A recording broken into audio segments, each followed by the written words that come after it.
सय्यद अल-अंबिया वल-मुरसलीन। कुरान मजीद में अल्लाह ताला ने फरमाया वमा खलक़तुल जिन्ना वल इंसा इल्ला लियअबुदून। फरमाया मैंने जिन्नों और इंसानों को सिर्फ़ अपनी बंदगी और अपनी इबादत के लिए पैदा किया है।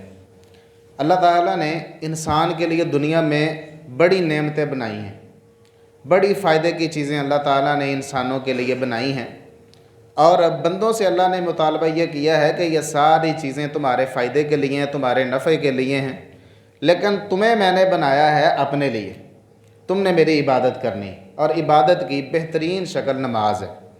इबादत की एक बड़ी बेहतरीन शक्ल नमाज है। एक और मुकाम पर अल्लाह ने फरमाया अल्लज़ी खलक़ल मौता वल हयाता।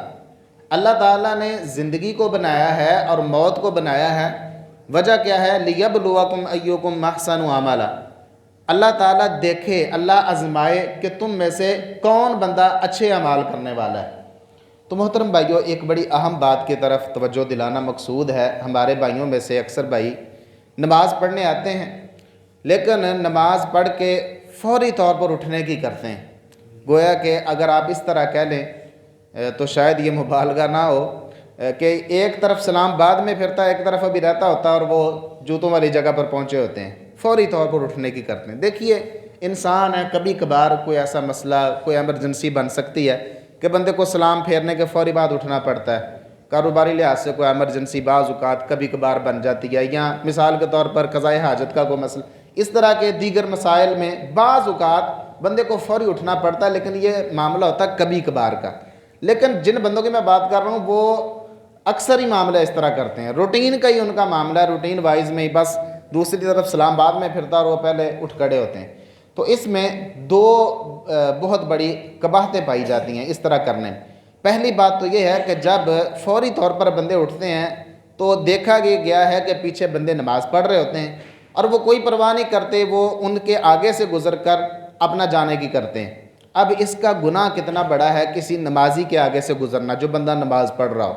हदीस में आता है, नबी सल्लल्लाहु अलैहि वसल्लम ने फरमाया, रावी हदीस बयान करते हैं कि आपने फरमाया कि अगर बंदे को पता चल जाए ना कि नमाजी के आगे से गुज़रने का गुनाह क्या है, गलती है, ये कितना बड़ा जुर्म है, तो फरमाया वो 40 ठहरा रहे। अब रावी हदीस कहते हैं कि मुझे ये भूल गया है कि आपने 40 दिन का कहा है या 40 महीनों का कहा है या 40 साल का कहा है, कि वो इतनी देर वहाँ अपनी जगह पर ही ठहरा रहे, नमाजी के आगे से ना गुजरे। अगर उसको पता चल जाए ये कितना बड़ा जुर्म और गुनाह है नमाजी के आगे से गुजरना। अब थोड़ा सा आप अंदाज़ा करें कि 40 महीनों को भी छोड़ दें, 40 साल को भी छोड़ दें, 40 दिन का ही कर लें। 40 दिन खड़े रहना एक जगह पर कितना मुश्किल मरहला है। 1.25 महीना बनता है, 1.25 महीना एक बंदा खड़ा रहे अपनी जगह पर और नमाजी के आगे से ना गुजरे। अगर उसको पता चल जाए कि नमाजी के आगे से गुजरना कितना बड़ा गुनाह है, तो सबसे पहली कबाहत ये पाई जाती है जब हम फौरी तौर पर उठते हैं तो हम नमाजियों की भी परवाह नहीं करते, नमाजियों को आगे से गुजर कर हम चले जाते हैं। तो ये सबसे बड़ी पहली कबाहत है। दूसरी कबाहत ये है कि जब हम फौरी तौर पर उठते हैं ना तो फरिश्तों की, जो अल्लाह की नूरानी मखलूक हैं, जो कभी गुनाह नहीं करते, ला यासून अल्लाह मा अमरहुम, अल्लाह जिस चीज़ का उनको हुक्म दे दे कभी भी वो अल्लाह की नाफरमानी नहीं करते। इतनी मुअज़्ज़ज़ मखलूक जो है, इतनी नूरानी मखलूक जो है, उसकी दुआओं से हम महरूम रह जाते हैं। नबी सल्लल्लाहु अलैहि वसल्लम ने हदीस में फरमाया कि जब बंदा अपनी उसी जगह पर बैठा रहे जहाँ उसने नमाज पढ़ी है, सलाम फेर के फरमाया वो अपनी उसी जगह पर बैठ कर ज़िक्र व अज़कार करता रहे।